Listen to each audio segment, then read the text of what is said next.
सबसे पहले हम जो है ना बात करते हैं रिक्रूटमेंट एंड सिलेक्शन की कि होती क्या है। वो कहते हैं recruitment is the process of searching for evaluating and hiring experience and qualified people to fill an existing vacancy to at a company. जिस तरह अभी भाई बता रहे थे, जब भी आपको जो रिक्रूटमेंट एंड सिलेक्शन का प्रोसेस स्टार्ट होगा वो इस तरह से स्टार्ट होगा कि आपके पास एक पोजीशन आएगी, वैकेंट पोजीशन होगी। अब वैकेंट पोजीशन की दो टाइप्स हैं। एक तो वो न्यू वैकेंसी, कोई आपने बिज़नेस एक्सपैंड किया, शाकाम ने एक जो है बिज़नेस लगाया या एक नया यूनिट लगाया, ओरिएंट ने एक नया यूनिट लगाया, बिज़नेस एक्सपैंड किया तो एक नई वैकेंसी आ गई आपके पास, तो वो न्यू वैकेंसी है। ठीक है। एक रिप्लेसमेंट एग्जिस्टिंग एम्प्लॉई है, वो छोड़ के गया, उसकी जगह आपने जो है तीसरा तीसरा हो गया। ओके, तो उसकी जगह आपने कोई बंदा जो है वो हायर करना है, उसको रखना है। तो ये दो ही कैटेगरीज हैं रिक्रूटमेंट एंड सिलेक्शन में, इसके अलावा और कुछ नहीं है जी। हाँ, प्रमोशन अगर हो जाए किसी बंदे की और उसकी जगह कोई रिप्लेसमेंट, लेकिन वो सक्सेशन प्लानिंग में आता है। वो ऑलरेडी ना आपने ना प्लान की होती हैं चीज़ें। तो ये है रिक्रूटमेंट। अब आपको समझ आ गई कि रिक्रूटमेंट है क्या। जब भी आपने किसी भी इदारे में जाना है, सबसे पहले आपने मेरे प्यारे भाइयों और प्यारी मेरी बहनों एक काम ज़रूर करना है, रिक्रूटमेंट की पॉलिसी ज़रूर बनानी है। हम क्या करते हैं, एचआर की पॉलिसीज़ हम बहुत ज़्यादा बना लेते हैं, सारी चीज़ें कर लेते हैं पर्सनल, लेकिन रिक्रूटमेंट की पॉलिसी होती ही नहीं है। वो क्यों ज़रूरी है, हम आगे जाके पढ़ेंगे कि वो क्यों जो है हमारे लिए ज़रूरी है। अच्छा, ये कुछ हमने रिसेंट पास्ट में ना, क्योंकि मैं टेक में हूँ तो कुछ हमारे, मैंने कहा ये मैं आपको इसमें से थोड़ा सा गाइड कर दूँ कि अभी जो रोल है रिक्रूटमेंट का वो थोड़ा सा रिवाइज़ हो रहा है। फॉर एग्ज़ाम्पल, जैसे अगर हम बात करें पर्टिकुलरली टैलेंट एक्विजिशन की और रिक्रूटमेंट एंड सिलेक्शन की, कुछ अर्सा पहले हम recruitment and selection word use करते थे, अब जो है हम टैलेंट एक्विजिशन यूज़ करते हैं। अब आहिस्ता आहिस्ता इसको हम अगर बात करें टेक्निकल रिक्रूटमेंट की तो उस तरफ चीज़ें जा रही हैं। तो ये है। अच्छा, अब ये बता रहा है कि currently organisation use one or more of the following staffing structures. एक डिसेंट्रलाइज्ड स्टाफिंग मॉडल है, allows individual business units to develop and fill their own staffing plans. और एक है hybrid staffing model, combined decentralise approach with certain centralise और shared services components. अच्छा, हर इदारे में जो एचआर डिपार्टमेंट होता है वो डिफरेंट तरह से काम करता है, उस तरह जो रिक्रूटमेंट है वो भी डिफरेंट तरह से काम करती है। कुछ इदारों में जो रिक्रूटमेंट है वो डायरेक्टली रिपोर्ट करती है सीईओ को। ठीक है, ये मैं टेक की बात कर रहा हूँ। और कुछ इदारों में डायरेक्टली रिपोर्ट करते हैं वो एचआर वालों को। अच्छा, अगर हम टेक की बात करें, क्योंकि मैं पिछले 3-4 सालों से टेक में ही हूँ, तो टेक में अगर आप देखें तो पर्टिकुलरली एक डिपार्टमेंट बना दिया है टेक्निकल रिक्रूटमेंट का, जो कि डायरेक्ट जो है वो चीज़ों को देख रहा होता है। हमारे पास डिफरेंट पोजीशंस जो हैं वो चल रही होती हैं। टेक्निकल रिक्रूटमेंट में डिफरेंट चैलेंजेस आ रहे होते हैं। अभी हम टेक की जब बात करेंगे उसमें थोड़ा सा मैं आपको स्पेसिफिकली भी बताऊंगा कि जो कोर फंक्शन है हमारा टेक का वो है ही रिक्रूटमेंट। वो क्यों है वो मैं उस प्रेजेंटेशन में आपको, अगर हमारे पास टाइम बचा, 3 main functions of recruitment process are attract a pool of suitable candidates, deter unsuitable candidates from applying, create a positive image of the organization। कल ना परसों बल्कि मैं एक खातून का इंटरव्यू कर रहा था, तो वो उसकी डेजिग्नेशन थी मैनेजर एम्प्लॉयर एंड ब्रांडिंग। कितनी यूनिक सी है, वो एचआर में ही है। एक वो बहुत बड़े सॉफ्टवेयर हाउस में वो काम करती हैं। तो मैंने उससे पूछा, मैंने कहा ये तो बड़ी मज़े की डेजिग्नेशन है कि ये क्या है। तो उसने कहा कि देखो, मेरा काम ये है कि मैंने जिस इदारे में जाना है ना, उस इदारे को मैंने उठा देना। उसकी मार्केट में उसकी एक रेपुटेशन, उसका एक इमेज, उसकी एक परसेप्शन जो है ना, वो मैंने बेहतर करती हैं। और वो एक पूरा एक पैकेज है, उस पैकेज के थ्रू सारी चीज़ें वो हो रही होती है। मतलब खाली ये नहीं हो रहा होता कि बाहर जाके आप बताना शुरू कर दें कि देखो जी हमारा कितना अच्छा इदारा है, हम बहुत अच्छा काम करें, ऐसे नहीं होता।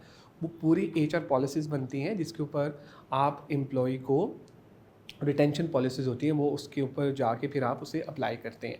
तो सबसे पहले attract a pool of suitable candidates. अच्छा, जैसे कि मैंने बताया कि आपके पास सबसे पहले एक रिक्वेस्ट आती है। ठीक है, वो रिक्वेस्ट आ गई आपके पास, न्यू पोजीशन, ठीक है, और दूसरी जो है वो आपके पास आ गई कि जो रिप्लेसमेंट है आपके पास आ गई। वो जो फॉर्म पे वो लिखी हुई आती है, इस फॉर्म को हम अक्सर यूज़ करते हैं एचआर वाले, उसको क्या कहते हैं? एम्प्लॉय रिक्विजिशन फॉर्म या HR requisition form. HR requisition form हम एक बनाते हैं एचआर वाले, और उसी फॉर्म के अंदर स्पेसिफिकेशन आती हैं। क्या स्पेसिफिकेशन जो है वो उस फॉर्म के अंदर आती हैं, क्या क्या स्पेसिफिकेशन होती हैं? और एम्प्लॉय रिक्विजिशन या एचआर रिक्विजिशन फॉर्म फिल कौन करता है? हाँ, उससे इनिशिएट कौन करता है उसको? लाइन मैनेजर करता है इनिशिएट। लाइन मैनेजर ही करता है यार, तो सही बोलो ना यार, लाइन मैनेजर ही करता है इनिशिएट, उसको बंदा चाहिए होता है ना। अच्छा, तो वो क्या करता है, वो सबसे पहले उसके पास रिक्वायरमेंट आती है तो वो लिख के देता है कि आपको इस स्पेसिफिकेशन का, ये इसकी जॉब डिस्क्रिप्शन है, ये इसका स्किल सेट है, ये हमें जो है ऐसा बंदा रिक्वायर्ड है, तो वो बंदा फिर हमें प्रोवाइड करना पड़ता है उसको। वो आ जाती है रिक्वेस्ट किसके पास? फाइनेंस के पास? एचआर के पास क्यों आएगी यार? एचओडी किसको भेजेगा? वो एचआर को भेजेगा। बड़ा सिंपल सा प्रोसेस है, मैं आपको फिर बता देता हूँ, मिक्स नहीं करना आपने। एक रिप्लेसमेंट या न्यू वैकेंसी आई, वो न्यू वैकेंसी इनिशिएट की करंट किसी भी लाइन मैनेजर ने या एचओडी ने, वो उससे अप्रूवल लेके उसने जो है वो आगे एचआर को भिजवा दी और एचआर ने उसको जो है वो इनिशिएट कर दिया। अच्छा, एचआर के पास अब रिक्वेस्ट आ गई है कि ये बंदा चाहिए, क्या करेगा वो? आ गई रिक्वेस्ट, उसके बाद क्या होगा, क्या करेगा एचआर? फिर हमारे पास एचआर वालों के पास वो रिक्वेस्ट आ जाती है, तो हम एचआर वाले क्या करते हैं, उसके ऊपर ना एक्शन लेना स्टार्ट कर देते हैं। हम उसके ऊपर क्या करते हैं, एडवर्टीजमेंट करने के लिए आपको क्या चाहिए? हाँ जी, जेडी चाहिए आपको, जॉब डिस्क्रिप्शन चाहिए। जॉब डिस्क्रिप्शन कौन बनाता है, किसका काम होता है? एचआर का या लाइन मैनेजर का या एचओडी का? तो फिर एचआर क्या करेगा? लाइन मैनेजर भी देता है लेकिन उसको संवारता एचआर है। हाँ, संवारता एचआर है। हाय हाय, क्या बात है, बड़ा प्यारा वर्ड है संवारता। यानी उसको वो बेहतर करता है। हाँ, वैसे ये मेरी अपनी पर्सनल एक वो है राय, असूली तौर पे काम तो ये लाइन मैनेजर का ही होता है कि वो जॉब डिस्क्रिप्शन हमें बना के दे, लेकिन अनफॉर्चुनेटली वो बनाते नहीं हैं। वो कहते हैं जी एचआर का काम है, रिक्रूटमेंट वालों का काम है, वो जानें वो करें, हम क्यों करें। तो आपने जॉब डिस्क्रिप्शन जो है ना वो प्रिपेयर करवा लेनी है, जैसे मर्ज़ी आप करवाएं। आप चाहे उनके साथ चाय पिएँ या उनके साथ जैसे मर्ज़ी टाइम स्पेंड करके आप उनसे जो है जॉब डिस्क्रिप्शन करवा लें। अब आपके पास आगे जी एक ऐड बना लिया आपने। अच्छा, आज से कुछ साल पहले ना, 10 साल पहले सोशल मीडिया इतना स्ट्रॉन्ग नहीं था, तो रिक्रूटमेंट कैसे होती थी? रिक्रूटमेंट ऐसे होती थी न्यूज़पेपर पे, या रिक्रूटमेंट ऐसे होती थी हाँ रेफरेंस बेस्ड रिक्रूटमेंट ऐसे होती थी। वो मैं इसको फ़ोन करता था, मुझे याद है कि एक दो जगहों पे ये अरसलान भाई जो ओरिएंट वाले और ये बाकी लोग पहल में था, तो वो उस टाइम इतना सोशल मीडिया स्ट्रॉन्ग नहीं था, तो उनको फ़ोन करता था, सर वो आपने ऐड दिया था फ़लाँ का, तो मुझे सीवी भेज दें। फिर वो सीवी भेज देते थे। तो वक्त के साथ साथ चीज़ें जो हैं वो चेंज हुई। अब क्या होता है कि जैसे यहाँ पे लिखा हुआ है इंटरनल वर्सेस एक्सटर्नल रिक्रूटमेंट। अब क्या होता है, जो करंट एम्प्लॉयज़ होते हैं हम वो ऐड उनको ही बना के दे देते हैं कि भाई आप रेफ़र करें, जिसको अक्सर कहा जाता है एम्प्लॉय रेफरल बोनस। अब तो बोनस मिल रहा होता है, टेक में तो बहुत ज़्यादा है। टेक में तो आप एक एम्प्लॉय रेफ़र करें, मैं अभी ये बल्कि मैं आप लोगों को वो लिंक भी भेजूँगा, उसमें ये है कि वो 50 से 70 हज़ार रुपये तक किसी भी बंदे को देने को तैयार है कि वो उनकी पोजीशन फिल कर ले, क्योंकि वो पोजीशन इतनी क्रिटिकल है, वो बंदी अवेलेबल नहीं है पाकिस्तान में। तो करंट एम्प्लॉयज़ उनको भी वो भेजते हैं और जो एक्सटर्नल हैं उनको भी भेजते हैं। अब जो इंटरनल रिक्रूटमेंट ये होती है कि लेट्स सपोज कोई पोजीशन आई और आपने उस पोजीशन की अगेंस्ट इंटरनली जो बंदा प्रमोट कर लिया, प्रमोट करके आपने उसको आगे भेज दिया और आपकी पोजीशन फिल हो गई, जो कि अमूमन अब कम हो रहा है। कॉर्पोरेट सेक्टर में है, टेक में तो बिल्कुल नहीं है। एक्सटर्नल में आपको बंदा बाहर से ढूंढना पड़ता है। तो ये था इंटरनल और एक्सटर्नल। ये कुछ एडवांटेजेस हैं और कुछ डिसएडवांटेजेस हैं। पहले मैं ज़रा थोड़ा सा प्रोसेस की बात कर लूँ, फिर हम इसके ऊपर भी आते हैं। आपके पास अब जॉब डिस्क्रिप्शन आ गई, आपके पास डिटेल आ गई, अब आप करेंगे क्या? जो अब हम कर रहे हैं, अब हम ये कर रहे हैं कि हमारे पास एक बहुत अच्छे इफ़ेक्टिव टूल्स हैं। कौन कौन से टूल्स होते हैं रिक्रूटर के पास जहाँ से जाके वो सीवीज़ जो है ढूंढ भी सकता है और जो पोस्ट है, जो जॉब पोस्ट है वो भी कर सकता है। दो क्वेश्चन है, कौन कौन से अच्छे टूल्स हैं रिक्रूटमेंट के जो सबसे बेहतर हैं? सबसे जो बेहतरीन जो रिक्रूटमेंट का टूल है वो लिंक्डइन है, ये हमारा कंफर्म हो गया। अच्छा, लिंक्डइन को इस्तेमाल करना ये भी एक आर्ट है। मैं आपको सच्ची बात बता रहा हूँ, लिंक्डइन रिक्रूटर का कितने लोगों ने सुना है? क्या होता है वो? किसी ने नहीं सुना। लास्ट वाली क्लास में 3-4 लोगों ने सुना था। मिस एमा, आपने तो सुना हुआ लिंक्डइन रिक्रूटर का? हम रोज़ ही सुनते हैं। नहीं तो हाथ खड़ा करें। नहीं, अच्छा। तो लिंक्डइन लाइट का कितने लोगों ने सुना है? लिंक्डइन रिक्रूटर एक ज़बरदस्त किस्म का टूल है जिससे आप जाके, अच्छा आप अपने पास लिखे, वैसे कल हम इस पे बात करेंगे। लिंक्डइन रिक्रूटर और Boolean search, Boolean BOOLYEAN, I think यही स्पेलिंग है, मिस्टेक करो तो sorry for that. Boolean search, कल आप लोगों ने इसके ऊपर रिसर्च करके जो है वो मुझे बताना कि ये क्या है। लिंक्डइन रिक्रूटर और बुलियन दोनों, तो ये एक बड़ा अच्छा टूल है जिस पे आप जो है ना बड़े स्पेसिफिक तरीके से कैंडिडेट्स जो है ना वो ढूंढ सकते हैं, आपका टाइम बच जाता है। आप मुझे बताएं कि लिंक्डइन के अलावा और कौन सा है टूल? हाँ, इंडीड है, रोज़ी है, और मुस्तकबिल है, जो भी है। हाँ, अच्छा, ग्लास डोर का किसने सुना है? ये ग्लास बेचते हैं डोर के साथ। अच्छा, ग्लास डोर जो है ना वो एक बहुत अच्छी वेबसाइट है, वहाँ पे आप बंदे ढूंढ भी सकते हैं। और वहाँ पे सबसे इम्पॉर्टेंट चीज़, जिस तरह अभी हम बात कर रहे थे एम्प्लॉयर ब्रांडिंग की, अभी हमने बात की जो कि रिक्रूटमेंट का पार्ट है, रिव्यूज़ कंपनी के, करंट कंपनी कैसी है। मिसाल के तौर पे हलीब है, ओरिएंट है, कोई सॉफ्टवेयर हाउसेज हैं, कुछ इस तरह की चीज़ें हैं, ऐसी चीज़ें, उनके ना रिव्यूज़ हैं वहाँ पे, वो ना रेटिंग दी हुई है उन्होंने, फिर आप लिख सकते हैं उनके बारे में। ग्लास डोर भी चाहिए तो वो रिव्यूज़ भी मिट सकते हैं, इतना पक्का काम किया हुआ उन्होंने। अब लोग क्या करते हैं, जो कैंडिडेट्स हैं वो क्या करते हैं, वो ये करते हैं कि जब भी कोई जॉब ऑफ़र आती है तो वो सबसे पहले जाते हैं ग्लास डोर पे रिव्यूज़ पे। वैसे मज़े की बात है कि गूगल भी रिव्यूज़ जो है वो देखता है, करता है। गूगल रिव्यूज़ का पता है आपको? वो गूगल भी चाहे तो गूगल डिलीट नहीं कर सकता। अच्छा, इंडीड भी है, लेकिन इंडीड वाले मेरे ख्याल है सम वो, अगर आप ईमेल करें तो वो डिलीट हो जाते हैं। एक इदारे में हमें एक कैंडिडेट ने रगड़ दिया था तो फिर हमने उससे क्या है, उसने 10 मिनट वेट कराया, उसने कहा जी मतलब है ही ऐसे, तो वो इतना इम्पैक्ट पड़ता है उसके ऊपर।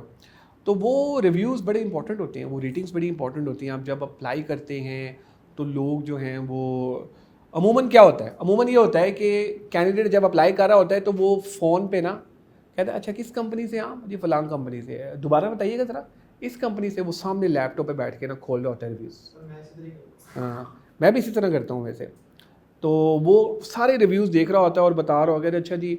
अच्छा, क्या हो रहा है अब सोशल मीडिया में, क्योंकि हम लिंक आ रहे हैं, सोशल मीडिया में जो हमारी ब्रांडिंग है ऑर्गेनाइजेशन की, वो बहुत ही इंपॉर्टेंट रोल प्ले करती है।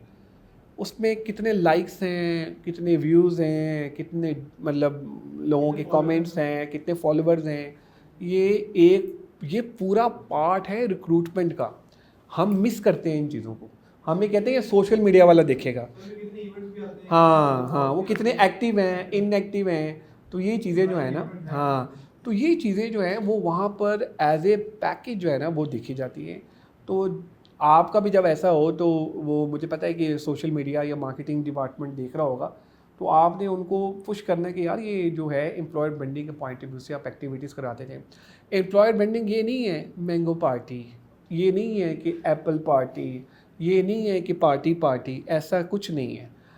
एम्प्लॉय इंगेजमेंट भी लिंक करती है रिक्रूटमेंट के साथ। तो आप जब ऐसे कोई एक्टिविटी करें तो वो रियल टाइम नज़र आनी चाहिए कि वो एक्टिविटी है क्या। तो ये एक इम्पॉर्टेंट पार्ट है। अब ज़रा हम बात कर लेते हैं, जब हम जॉब पोस्टिंग करते हैं तो आपने बताया लिंक्डइन बता दिया, रोज़ी पी के, मुस्तकबिल बता दिया, ग्लास डोर की हमारी बात हो गई। अच्छा, ये आपने नोट करना है, इसका वाइवा है, कि आपसे मैं ये अर्ज़ कर रहा हूँ कि आपने नोट करते रहना इन चीज़ों को, क्योंकि देखिए ये रियल टाइम सिनेरियोज़ हैं और ये रियल टाइम आपसे जो चीज़ें हैं वो हम आपसे डिस्कस कर रहे हैं कि ये प्रैक्टिकल सिनेरियोज़ हैं।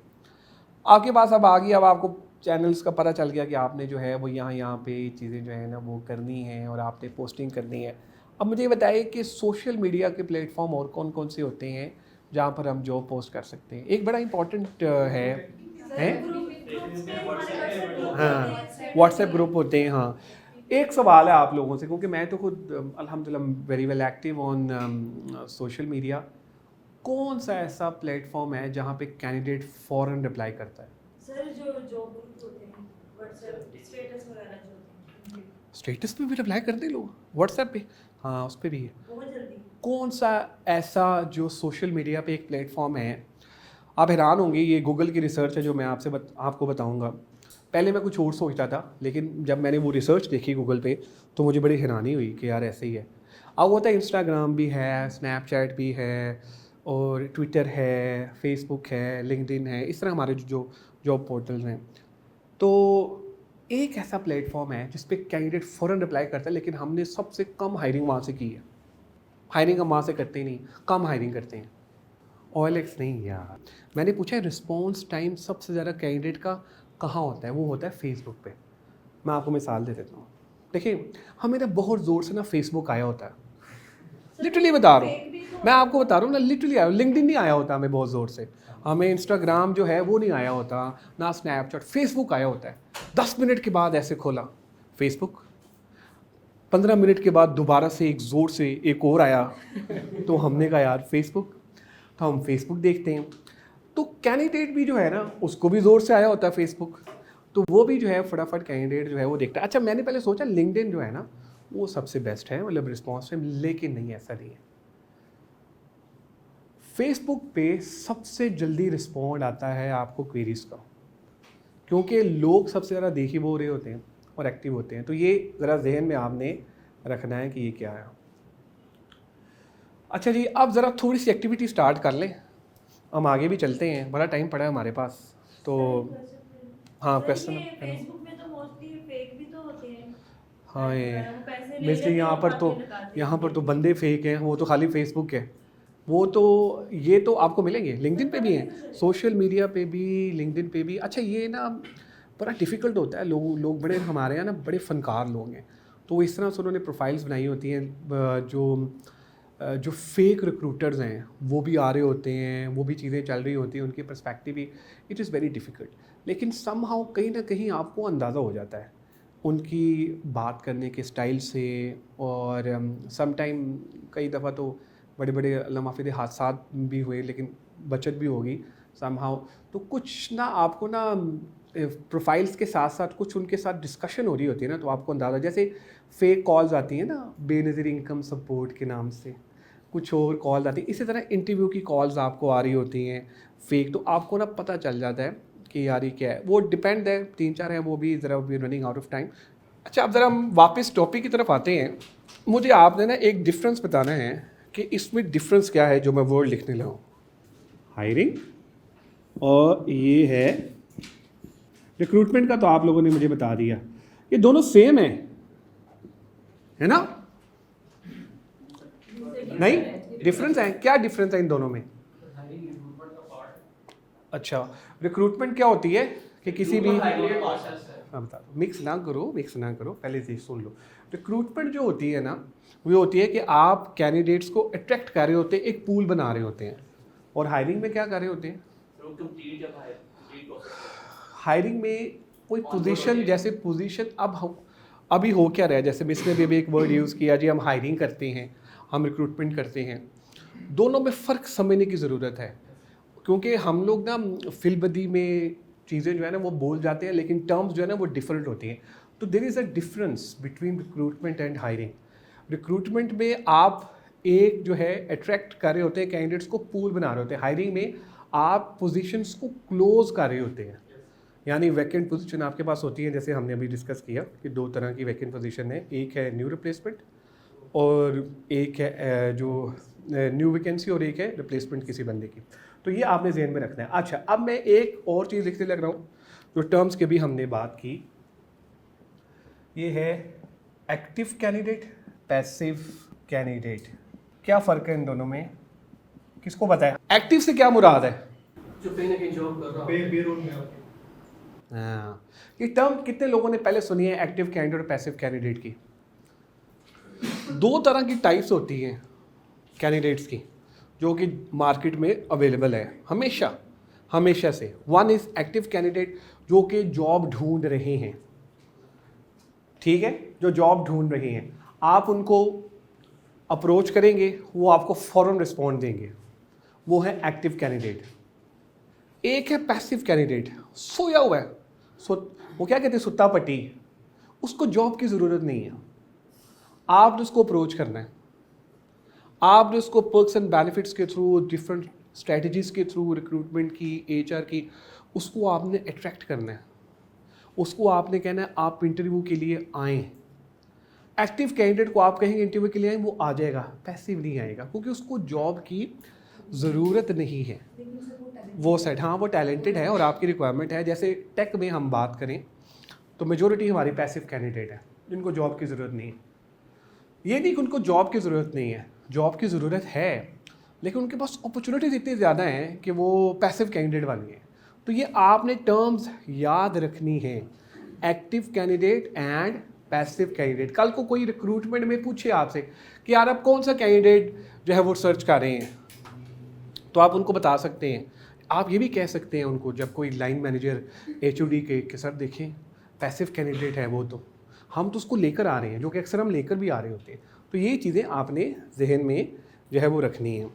जब हम ज़रा बात करें जो कि हम लास्ट टाइम कह रहे थे कि आपके पास अब जो है वो जॉब एड्स आना शुरू होगी और आपके पास डिटेल आना शुरू होगी, सीवीज़ आपके पास आ जाते हैं। एवरेज मुझे बताएं कितने सीवीज़ जो हैं वो एक पोजीशन के अगेंस्ट एवरेज सीवीज़ जो हैं वो हमें रिसीव होते हैं? कोई आइडिया? किसी भी पोजीशन के मुताबिक, मतलब हम टेक्निकल बात नहीं करेंगे, हम नॉन टेक्निकल बात करेंगे, जैसे फाइनेंस के हो गए, सपोर्टिंग स्टाफ के, एचआर के हो गए, उन लोगों के, मार्केटिंग के। कोई बताइए कितने को सीवीज़ जो हैं एक पोजीशन के अगेंस्ट एवरेज आ जाते हैं? कोई नंबर? गूगल की रिसर्च के मुताबिक इंटरनेशनल और नेशनल लेवल पे मैं बात करूं, जो कि हमारे एक्सपीरियंसेस भी हैं, 1000 प्लस एवरेज सीवीज़ आते हैं। 1000 प्लस आपके पास सीवीज़ आ गए। Know what you will do that, आप उनकी स्क्रीनिंग करेंगे। स्क्रीनिंग किससे करेंगे, किससे मैच करेंगे उनकी स्क्रीनिंग? कैंडिडेट्स जब आप अप्लाई करेंगे तो स्क्रीनिंग किससे मैच करेंगे आप? जेडी के साथ। आप जेडी के साथ आप मैच करेंगे। अच्छा, जब आप शॉर्ट लिस्टिंग करेंगे, शॉर्ट लिस्टिंग करने के बाद आप उसके सीवीज़ जो है वो आगे भिजवाएंगे, ऐसे ही है ना? शॉर्ट लिस्टिंग किसे करनी चाहिए, एचआर को या लाइन मैनेजर को बैठ के, एचओडी को साथ बैठ के करनी चाहिए, खाली एचआर को ही करनी चाहिए? दोनों को मिलके करनी चाहिए।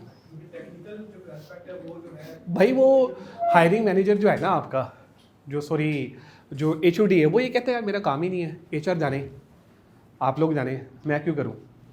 असूली तौर पे लाइन मैनेजर को या एचओडी को साथ बैठ के करनी चाहिए, लेकिन लोग नहीं करते हैं। तो जब लोग नहीं करते हैं तो फिर आपको ही करनी है, फिर आपने करनी। अब आपने सीवीज़ शॉर्टलिस्ट कर लिए एज़ पर स्पेसिफिकेशन।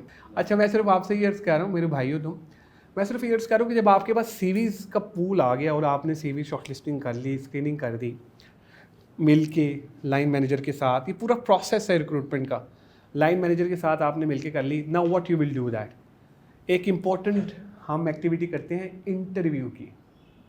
इंटरव्यू क्यों ज़रूरी होता है किसी भी कैंडिडेट को जज करने के लिए? Why it is important? बगैर इंटरव्यू के भी तो हम रख सकते हैं। सीवी आपके पास है, लिंक्डइन की प्रोफाइल है, पता चलता है ना कि उसको कितना एक्सपीरियंस है भी या नहीं, जो उसने सीवी पे मेंशन किया हुआ है। सर वो देखते हैं अपनी ऑर्गेनाइजेशन के साथ कितना फिट हो रहा है। हाँ हाँ हाँ हाँ हाँ हाँ, बॉडी लैंग्वेज बिहेवियर कैसा बिल्कुल ठीक है, बिल्कुल ठीक। क्वेश्चनिंग होती है ना उससे अच्छा, इंटरव्यू की जो टाइप्स होती है ना वो भी डिफरेंट होती हैं।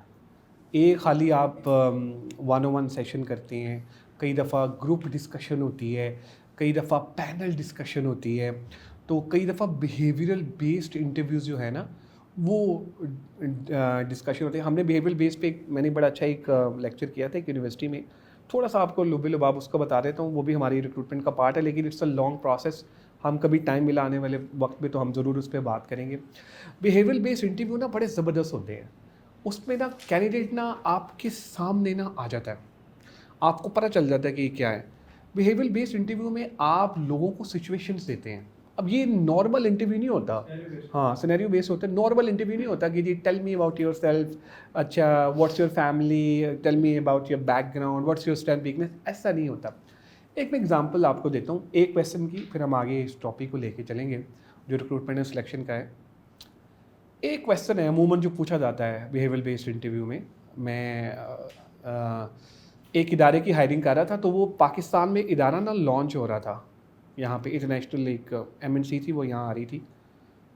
तो मैं वो उसके साथ बैठा हुआ था, जो हमारा असेसर उसे कहते हैं, जो असेसर और हम बैठे हुए थे दोनों। तो मैं वो पूछता था, वो HR वाला ना हमारे साथ, वो एक क्वेश्चन पूछता था कैंडिडेट से। वो कैंडिडेट से ये पूछता था कि कैंडिडेट बैठे, जैसे फवाद बैठा है, तो कैंडिडेट को वो बिठा के उसे कहता था कि there is a cat in this room. Majority candidate पता क्या करते थे, उठ के ना बिल्ली ढूंढना शुरू कर देते थे कमरे में। अच्छा वो सिचुएशन बड़ी अजीब होती थी। मैं उस टाइम खैर जूनियर था, कोई इतना मैं वो था नहीं, तो मैं सिर्फ असेस कर रहा होता था। 70-80% लोग ना खड़े होके ना कमरे में ना ऐसे घूम रहे हैं, इधर उधर देख रहे हैं कि where is the cat, where is the cat. कि यार ये क्या अजीब चक्कर है। एक 1.5 शाना कैंडिडेट अंदर एंटर हुआ, वो बैठा। अच्छा मुझे भी ना वाइब्स आ रही थी कि यार ये बिल्ली ढूंढ लेगा, मुझे तो पता चल गई थी कि कैट है का। तो जब वो अंदर एंटर हुआ ना, आपको ना हायरिंग मैनेजर को ना वाइब्स आती हैं, मतलब पता चल जाता है यार कि ये कैंडिडेट बेस्ट है और इस तरह से है। तो वो अंदर एंटर हुआ, तो उसने जो मेरे साथ बैठा था HR वाला सीनियर मेरे, उसने भी एक क्वेश्चन सेव ये किया कि उसने कहा there is a cat in this room. उसने कहा the cat is in your mobile.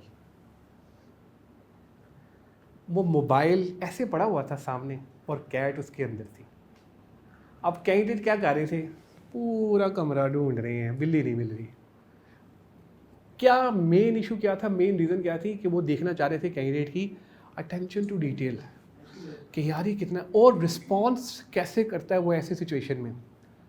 और उसी टाइम उन्होंने जो था ना वो बना लिया हुआ था माइंड कि हमने इसको रखना है या नहीं रखना। सम टाइम अभी बिहेवियर बेस्ड ना बड़े टेक्निकल से होते हैं, लेकिन होते बड़े मज़े के हैं। Let's suppose there is a one more scenario situation है, वो पूछते हैं कि यार आपको डिफरेंट सिचुएशंस में आपने कैसे रिएक्ट किया। जैसे HR का है, तो HR में वो पूछ लेते हैं कि जी let's suppose there is a case of sexual harassment, there is a case of another stuff, तो आपने क्या क्या स्टेप लिए, उस स्टेप की बेस पे जो है कर लेते हैं। फिर सिमुलेशंस होती हैं, रोल प्लेज होते हैं रियल टाइम में। अच्छा हाँ साइकोमेट्रिक टेस्ट भी होते हैं, उससे ना लोगों की ना पर्सनालिटी खुल के आ जाती है। मैं आपको एक चीज़ बताऊं, ये जो इंसान है ना, हम सब इंसान, अल्लाह ताला ने ना हमें अल्हम्दुलिल्लाह बहुत ज़बरदस्त हमें सलाहियतें रखी हैं, लेकिन सबसे अनप्रिडिक्टेबल चीज़ है कोई किसी की बिहेवियर को असेस करना बड़ा मुश्किल है। मैंने अपने लाइफ में बेइंतहा इंटरव्यूज़ किए हैं यार, बेइंतहा, लेकिन most of the time people performed very well in an interview, इतना अच्छा परफॉर्म करते हैं इंटरव्यू में, लेकिन जब वो एक्चुअल में आते हैं तो वो कुछ और होते हैं। मिसाल आपको मैं देता हूँ, हम रिक्रूटमेंट वाले हैं, मैं भी रिक्रूटमेंट में ज़्यादा, मेरा काम ही रिक्रूटमेंट में रहा है। कैंडिडेट को हम इतनी प्यारी एक पिक्चर दिखा रहे होते हैं ऑर्गेनाइजेशन की, आ जाओ हमारे पास आ जाओ, सब कुछ मिलता है, सब कुछ है, आज वो भी कह रहा होता है मैं आ रहा हूँ, मैं आ रहा हूँ, मैं आ रहा हूँ। फिर वो आता है, हम उसे हक करते हैं, जब फिर डालते हैं, हम उसे कहते हैं क्या खाओगे, कुछ चीज़ चाहिए तुम्हें, फर्स्ट डे है तुम्हारा, हम तुम्हें अच्छा सा प्रोटोकॉल देते हैं, हम उसको देते भी हैं पहले दिन, दूसरे दिन हम उसको थोड़ा हल्का कर देते हैं, तीसरे दिन फिर थोड़ा सा क्योंकि हम और भी चीज़ों में इंडल्ज होते हैं। कुछ दिनों बाद उससे रियलाइज़ होता है ये मैं कहाँ आ गया हूँ, ये तो HR वालों ने या रिक्रूटमेंट वालों ने मुझे तो नहीं ऐसे बताया था कि मैंने यहाँ पर आना है। आप लोगों ने ऐसा कुछ नहीं करना। आप लोगों ने, ये मैं रिक्रूटमेंट का पार्ट आपको बता रहा हूँ, क्योंकि रिक्रूटमेंट यहाँ पे नहीं ख़त्म होती कि पोजीशन आपने फिल कर लिया तो recruitment and selection talent acquisition ख़त्म नहीं भाई, वो रिटेंशन के साथ चलती है। क्योंकि आप अगर उसके साथ अच्छा बर्ताव करेंगे तो वो आगे आपको अच्छे कैंडिडेट ला के देगा, आपका पूल बड़ा होगा, वरना आप उसे तंग कर देंगे तो फिर आपको मसला पड़ जाएगा। इसको मैंने एक real time example personal level पे आपको मैं बताता हूँ। किसी खातून की शादी होती है नई नई, ऑर्गेनाइजेशन में कोई नया एम्प्लॉय है तो सारे नखरे उठा रहे होते हैं 6 महीने बाद 7 महीने बाद वो उसकी सारे चेंज होती है। कोई खातून जाती है तो शुरू में सारे घर वाले ससुर सास, नहीं बेटा रहने दो, ये काम ना करो, नहीं रहने दो, मेरा बच्ची है तो मेरी बेटियों की तरह हूँ, ऐसा कुछ ना करो, ये कुछ नहीं होता है। ऐसे ही हम कैंडिडेट को कह रहे होते हैं, oh no what do you want, laptop मिल जाएगा आपको, मतलब सारी चीज़ हो जाएगी। 6 महीने के बाद वो बेचारा लैपटॉप लेके आ रहा होता है, यार आपको संभाल के रखना चाहिए था, चार्जर देखना चाहिए था, मतलब समटाइम होता है। ऐसी सिनेरियोज आपने नहीं करने। अगर आप चाहते हैं कि आपकी रिक्रूटमेंट अच्छी हो, रिटेंशन पॉलिसीज अच्छी हो, क्योंकि रिक्रूटमेंट के साथ रिटेंशन पॉलिसीज जो है ना वो लिंक करती हैं। अच्छा, अब हम ज़रा बात कर ले, जब आपके पास आगे इंटरव्यूज़ आपने स्टार्ट कर दिए, इंटरव्यू स्टार्ट करने के बाद अब आपने करना क्या है। अच्छा, इंटरव्यूज़ के जो पैनल्स बनते हैं वो कौन कौन से पैनल्स होते हैं, मतलब लाइन मैनेजर बैठा होता है उसमें, HR वाला भी बैठा होता है, ये दोनों काफ़ी होते हैं कि और भी लोग होने चाहिए इसके अंदर? थर्ड पार्टी भी होनी चाहिए। हाँ, थर्ड पार्टी में अमूमन हम किन लोगों को लेते हैं? मुझे ये बताइए कि स्ट्रक्चर्ड और अनस्ट्रक्चर्ड इंटरव्यूज़ में क्या फ़र्क है, थोड़ा सा वो भी डिस्कस कर लेते हैं। स्ट्रक्चर्ड इंटरव्यूज़ और अनस्ट्रक्चर्ड इंटरव्यूज़, ठीक है, ये हैं, और अनस्ट्रक्चर्ड, ये पहले किसी ने टर्म सुनी हुई है? मैं आपको ना मज़े की बात बताता हूँ कि मेरे जो अपने रियल टाइम सिनेरियोज़ है, प्रैक्टिकल चीज़ें, क्योंकि आप लोगों के भी काम आएंगी। मैंने दोनों पे काम किया, स्ट्रक्चर्ड पे, अनस्ट्रक्चर्ड। फिर एक तीसरी चीज़ होती है कॉम्पिटेंसी बेस्ड इंटरव्यूज़। पता नहीं वो आपने नाम सुना है कि नहीं सुना, कि सुना हुआ है? क्या होते हैं वो कॉम्पिटेंसी बेस्ड इंटरव्यूज़? ये याद रखिएगा, अनस्ट्रक्चर्ड और ये जो अनस्ट्रक्चर्ड इंटरव्यूज, स्ट्रक्चर्ड इंटरव्यूज और फिर कॉम्पिटेंसी बेस्ड जो इंटरव्यूज़ है ना, वो एक इंपॉर्टेंट रोल प्ले करते हैं।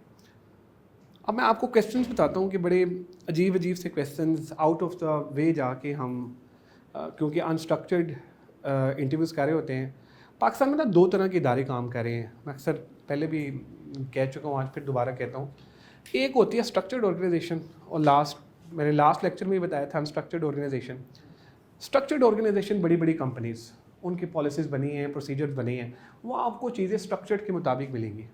इंटरव्यूज़ भी होंगे स्ट्रक्चर्ड के मुताबिक होंगे, एक उन्होंने रखा हुआ है, पैनल बना हुआ है, उसी तरह चीज़ें। एक होगी अनस्ट्रक्चर्ड ऑर्गेनाइजेशन, जैसे हमारे लोकल सेठ साहिबान हैं, उनका कोई पता नहीं। एक आपको ना सुबह फ़ोन आता है, मैं बंदा भेज रहा हूँ, इसको रख लेना।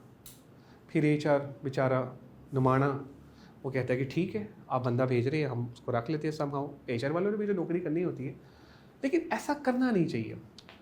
आपको ना मेरिट के मुताबिक जो है ना उसको प्रोसेस करना चाहिए।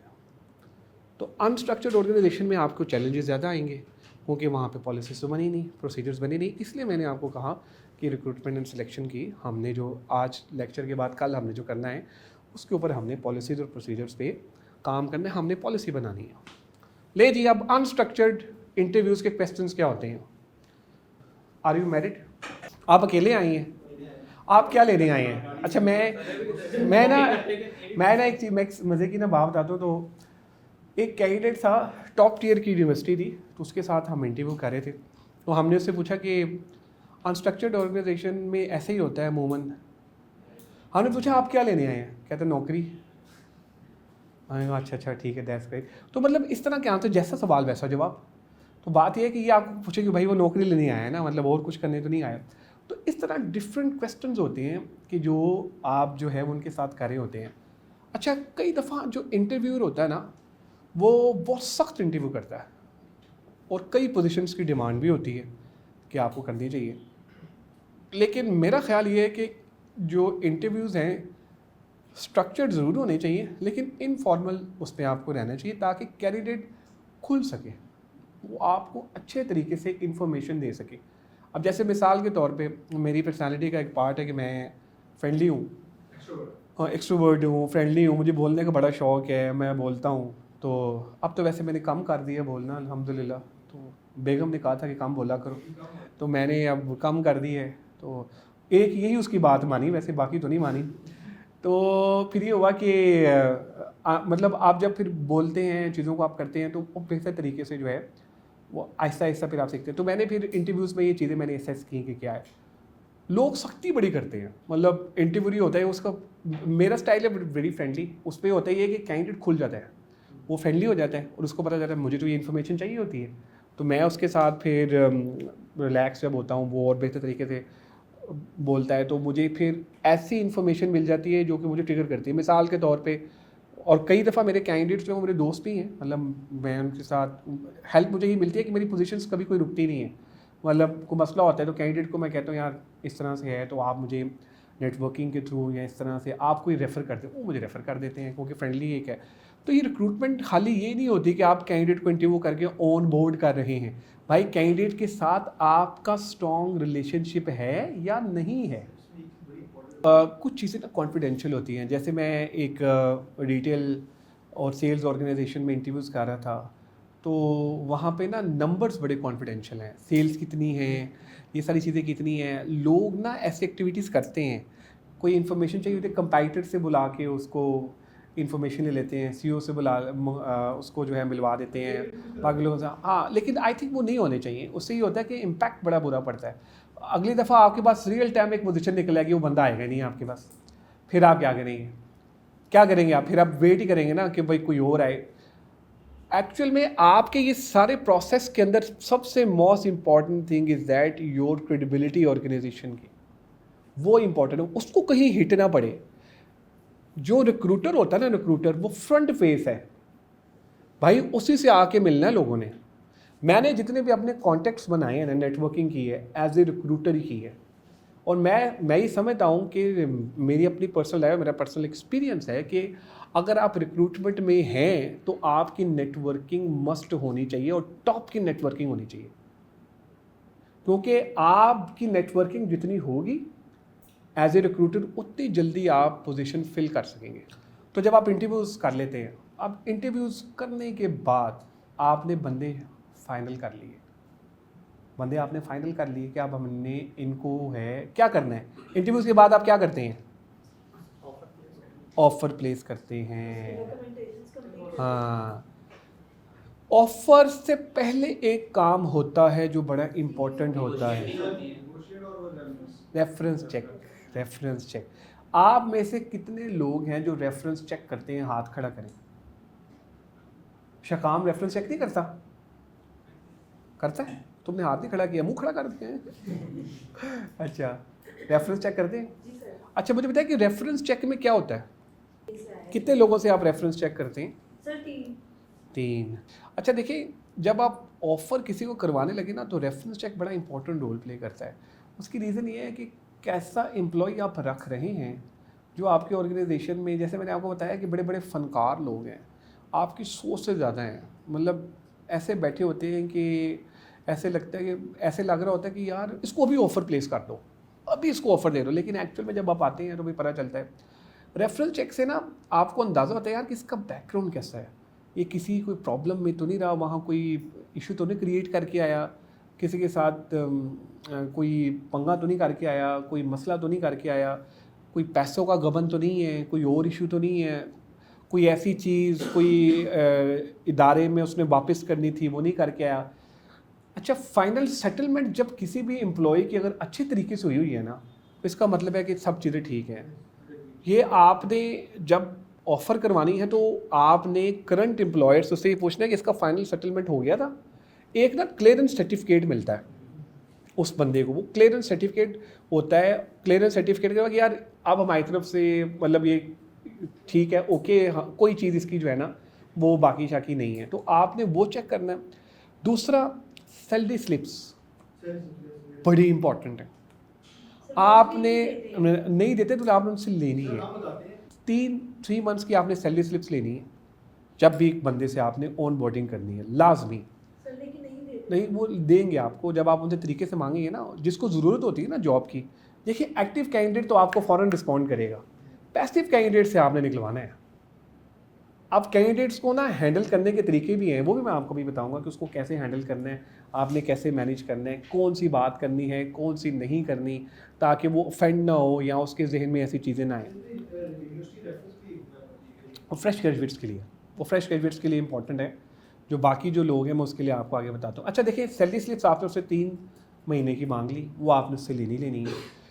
उसके बाद आपने करेक्टर का जो भी है उसका फीडबैक लेना है। अच्छा, फीडबैक आपने कभी एक बंदे से नहीं लेना, 3 बंदों से ज़रूर लेना है, 3 या 4 बंदों से। उसकी रीज़न ये है कि जिससे आप फीडबैक ले रहे हो सकता है उसकी उससे लगती कोई क्लास उसने आपस में लड़ाई हुई हो, कोई मसला हुआ हो, तो आपने एक फ़ीडबैक ले लिया और उसे ऊपर पहुंचा दिया कि जी कि देखिए जी ये हो गया, फलां हो गया। अच्छा, अलमिया ये हमारे रिक्रूटर्स का और HR वालों का कि कोई बुरा फीडबैक आ जाए ना, फ़ौरन ऊपर पहुंचा देते हैं कि सर जी ये तो ऐसा है, ये तो ऐसा मसला। आपने 3 से 4 लोगों से वेरीफाई करना है कि यार एक्चुअल में ऐसा है या नहीं है।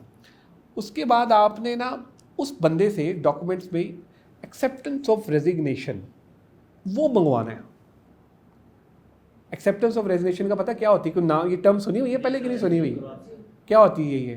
सर जिसने अपना रिजाइन दिया और उन्होंने आगे से उन्होंने एक्सेप्ट कर लिया हो, हाँ, वो एक्सेप्टेंस ऑफ रेजिग्नेशन होगा। हम टेक में तो बहुत ज़्यादा इसको जो है वो करते हैं, क्योंकि हमें ये चीज़ें चाहिए होती हैं, क्योंकि एक्सेप्टेंस ऑफ रेजिग्नेशन के बाद भी लोग ज्वाइन नहीं करते हमारे पास, क्योंकि अपॉर्चुनिटीज़ उनके पास बड़ी ज़्यादा होती हैं, तो वो आती ही नहीं है वहाँ। तो ये चीज़ें जो है वो रेफरेंस चेक में आपने ये डॉक्यूमेंटेशन जो है ना ये मस्ट करनी है। इनमें ये चीज़ों पे आपने उनसे ज़रूर लेना है। अच्छा, अब हो क्या रहा है कि रेफरेंस चेक आप ख़ुद भी कर सकते हैं। थर्ड पार्टीज़ बड़ी आई हैं अब पाकिस्तान में, बड़े बड़े इदारे काम कर रहे हैं कराची में, लाहौर में। वो आपके बिहाफ पे पूरा कैंडिडेट का रिसर्च पूरी करते हैं, उसका रेफरेंस चेक करते हैं, वो डिग्रीज तक टेस्ट करके देते हैं कि जी इसकी डिग्रीज़ हैं, फेक हैं या क्या है। हम ऊपर सारे काम कर लेते हैं, रेफरेंस चेक पे हमें सबसे ज़्यादा मार कहाँ पड़ती है, जो कि हम रेफरेंस चेक नहीं करते हैं रिक्रूटमेंट के प्रोसेस में, और वो एक इम्पॉर्टेंट रोल प्ले करते हैं। आप एक बंदे को रख रहे हैं और आप उसका रेफरेंस चेक कैसे कर रहे हैं कि जी आप हमें 2 रेफरेंस दे दें, हम उसको ईमेल करेंगे और वो आ जाता है। वो उनको पहले फ़ोन करके बता देता है कि जी कि मेरा रेफरेंस तुम लोगों ने ना बस यही देना है, यही बताना है, तो ये है। तो आप उसको ज़रूर, मैं ये नहीं कर उसको वैल्यू दें, लेकिन आप अपना होमवर्क पूरा करें ताकि आगे आप जो बंदा रख रहे हैं उसको कोई प्रॉब्लम, किसी किस्म की सिचुएशन आपकी ऑर्गेनाइजेशन में आके वो क्रिएट ना कर दे। तो ये हमारा डन हो गया कि जी कि रेफरेंस चेक अब आपने करना है। अब हम चलते हैं ऑफ़र की तरफ, हमने उसको ऑफ़र प्लेस करनी है। मुझे ये बताइए कि आपकी ऑर्गेनाइजेशन में कितने लोग ऑफ़र लेटर देते हैं?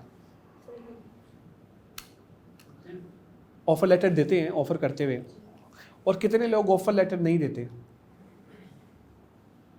ऑफ़र लेटर जो है ना वो आपको देना चाहिए, और वो कैंडिडेट की एज़ पर लॉ भी एक रिक्वायरमेंट है कि आपको उसको ऑफ़र लेटर जो है ना वो आपने देना है।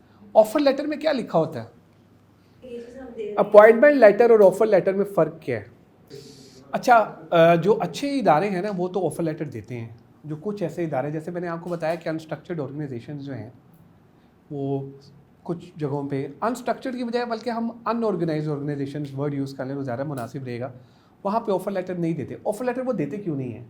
देखिए, ऑफ़र लेटर के अंदर आपको प्रोविडेंट फ़ंड भी लिखना पड़ेगा, ऑफ़र लेटर के अंदर आपको ग्रेजुटी भी लिखनी पड़ेगी, ऑफ़र लेटर के अंदर आपको बोनस भी लिखना पड़ेगा, ऑफ़र लेटर के अंदर LFA मतलब पूरा पैकेज, और सैलरी भी लिखनी पड़ेगी आपको। हाँ, जो आपके मेडिकल के जो आपके जो पर्क्स एंड बेनिफिट्स हैं वो सारे लिखने पड़ेंगे। जब आप लिख के दे देंगे तो फिर आप लायबल हैं कि आप उसको दें। तो बात यह है कि अगर आप वो लिख के दे देंगे तो उसको कई दफ़ा एम्प्लॉयर को लगता है कि यार ये तो मुझे देने पड़ेंगे, क्योंकि सम टाइम होता ही है कि जब कैंडिडेट पूछता है PF है तो कहता है हाँ जी है, हालांकि वो डिस्कशन में चल रहा था कि हमने उसको इम्प्लीमेंट करना है।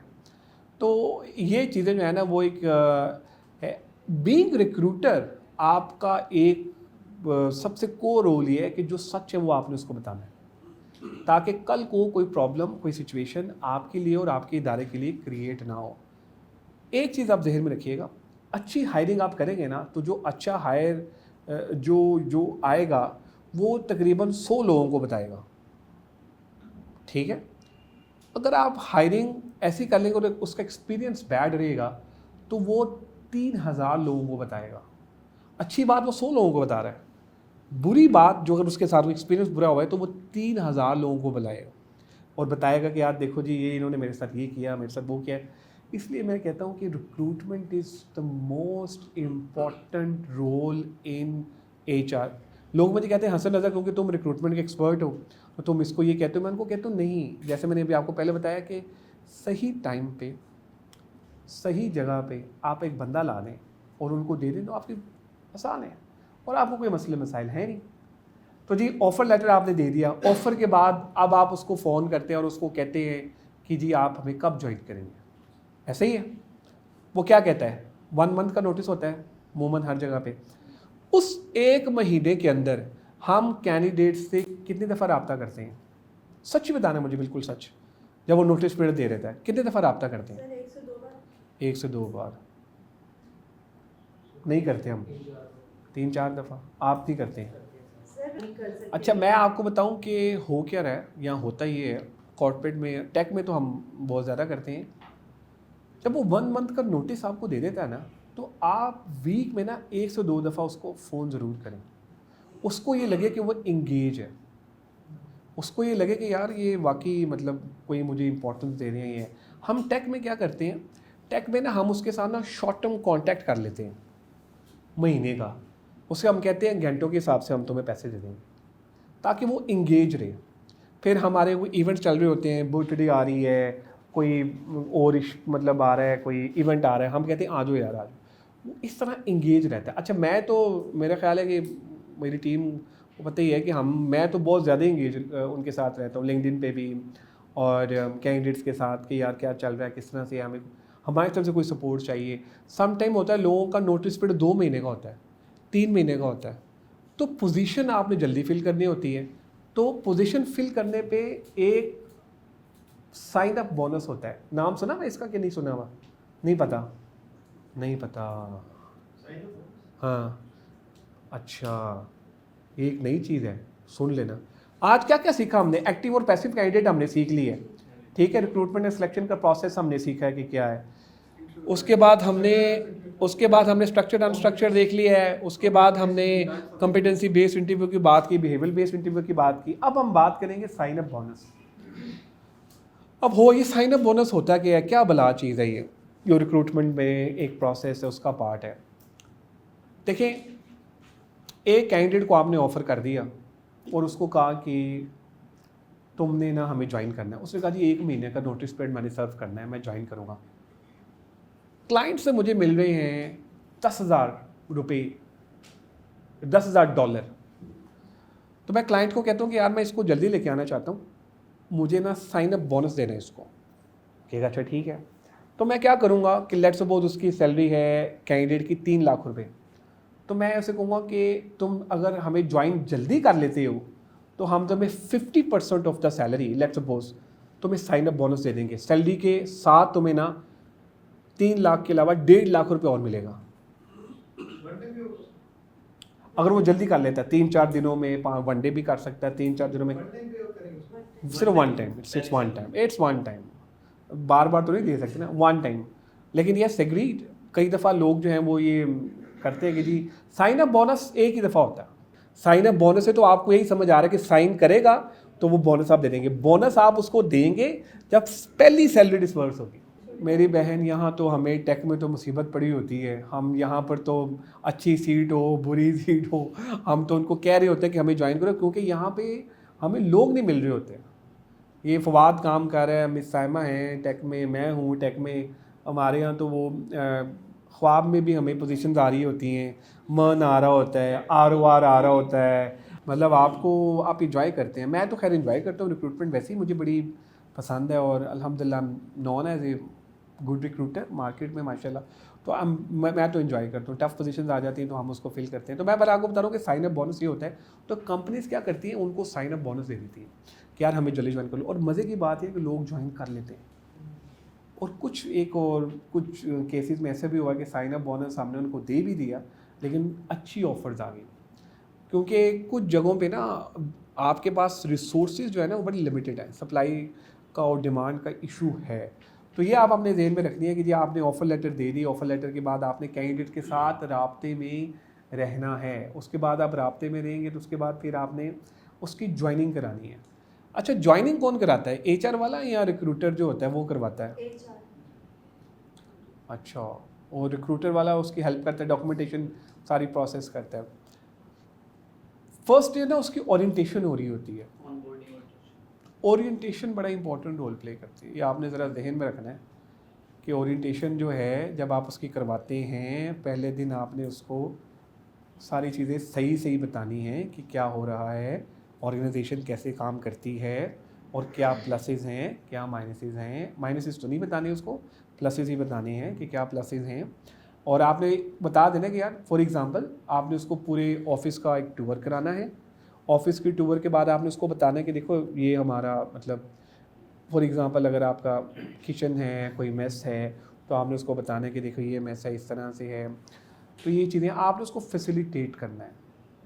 उसको ये ना लगे कि यार जैसे मैंने भी आपको पहले अर्ज़ किया कि जिन्होंने मुझे दिखाया, इन्होंने मुझे बताया कुछ था और बाद में दिखाया कुछ है, ये ना उसको लगे। जो एक्चुअल सिनेरियो है वो वही जो है ना आपने उसको बताना है। तो ये हमारा जो प्रोसेस है रिक्रूटमेंट एंड सिलेक्शन का, ये यहाँ पे होता है कंप्लीट, कि हम स्टार्ट करते हैं जब हमारी किसी जगह कोई रिक्वायरमेंट जो है वो आती है और वो क्लोज़ हो जाता है आपका ऑफ़र के बाद जो है उसकी ज्वाइनिंग पे।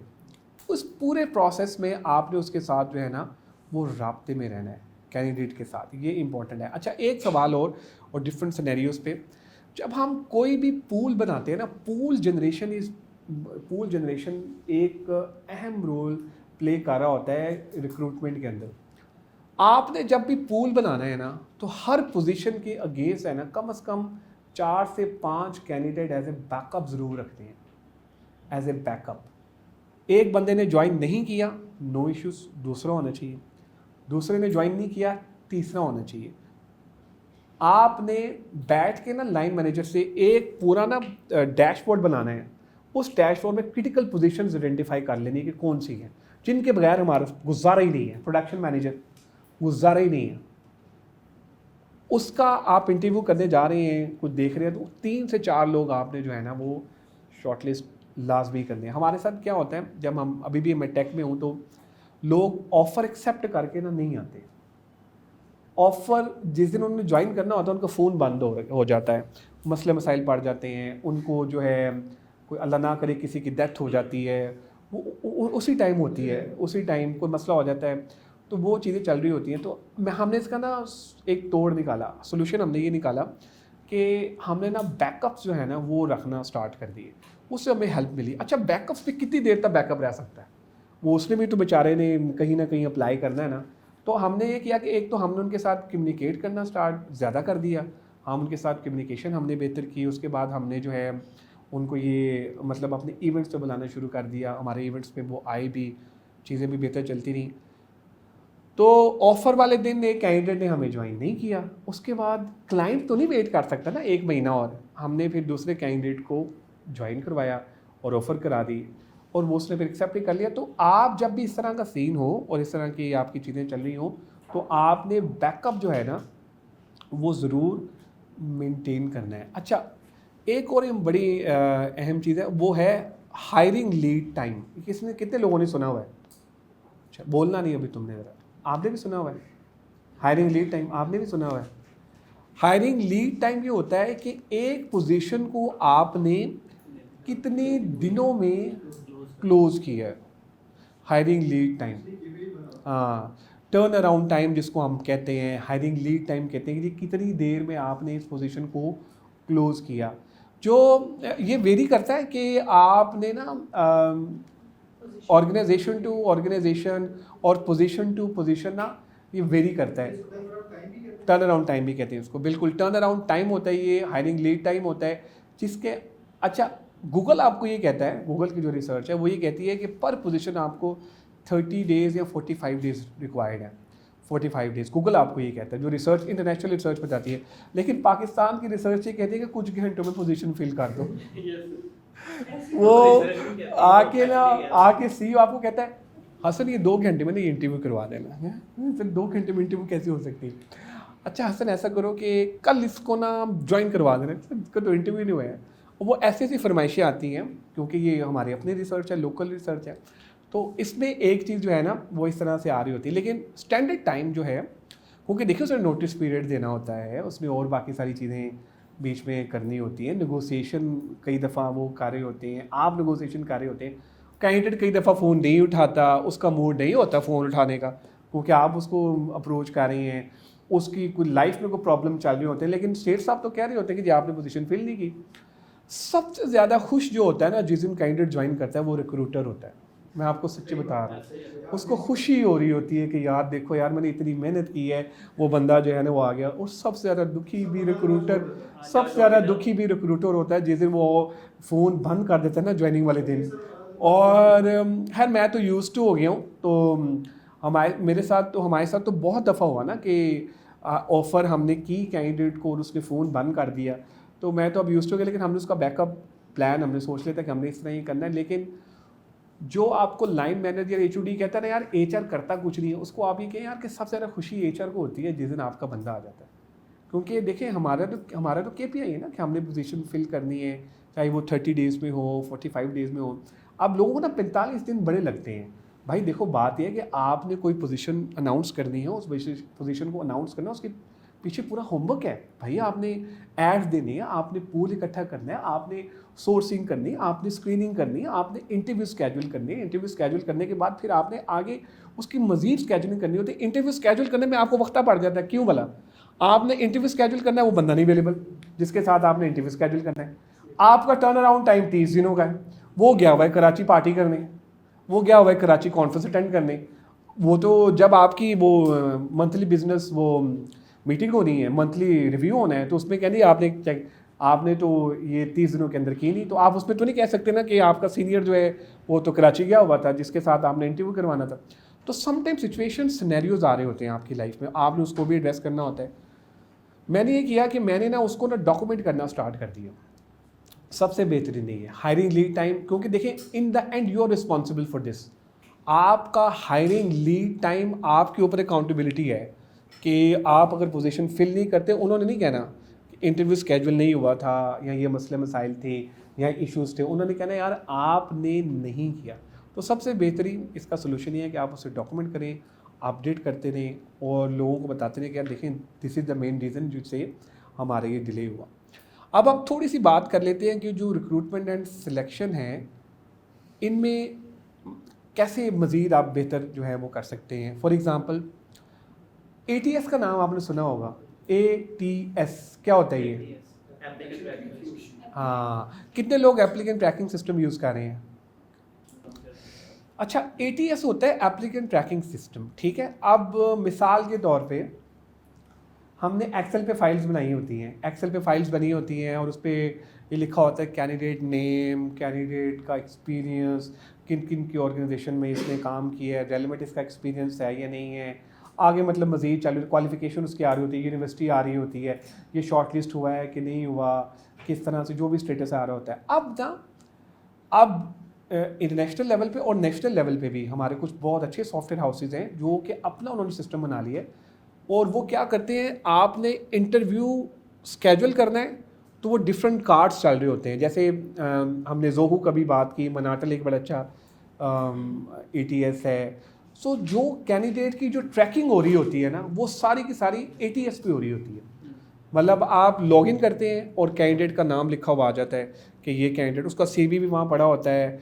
और अगर आपने इंटरव्यू स्केड्यूल करना है तो आप वहाँ पे जाकर उसका इंटरव्यू भी स्केड्यूल कर सकते हैं। कोई कमेंट देना चाहें आप कमेंट दे सकते हैं, कोई और चीज़ जो आप ऐड करना चाहें उसके अंदर आप ऐड कर सकते हैं। आप उसी सिस्टम के थ्रू आप उसको ऑफ़र भी प्लेस करवा सकते हैं, ईमेल्स आप भेज सकते हैं। सारी की सारी चीज़ें ATS पे मौजूद होती हैं। एक्सेल पे ये चीज़ें नहीं हैं जो हमने यूज़ की हैं। जो इंटरनेशनल जो ATS हमने यूज़ किया उसके अंदर ये सारी प्रिविलेज है। मैं आपको कहूँगा कि आप ये कल जब आएँ तो 2 डेमोज़ आप ज़रूर देखें, एक जोहू और दूसरा मनाटल MANATAL। और भी काफ़ी अच्छे हैं सॉफ्टवेयर, ये 2 तो इसलिए मैं कह रहा हूँ कि मैंने ये दोनों भी यूज़ किए, काफ़ी और भी किए हैं। करंट जो HOD होता है या लाइन मैनेजर होता है वो आगे जो है वो HR को स्पेसिफिकेशन भेज देता है जॉब डिस्क्रिप्शन के साथ। जॉब डिस्क्रिप्शन के साथ साथ ना आपने जो डॉक्यूमेंट्स जो आपके लिए ज़रूरी होते हैं वो ये होता है कि ERF एम्प्लॉय रिक्विजिशन फॉर्म, उसके अलावा जो है जॉब डिस्क्रिप्शन के साथ आपने ऑर्गेनोग्राम्स जो हायरार्की होती है वो लाजमी लेना है और उसको अपडेट करना है।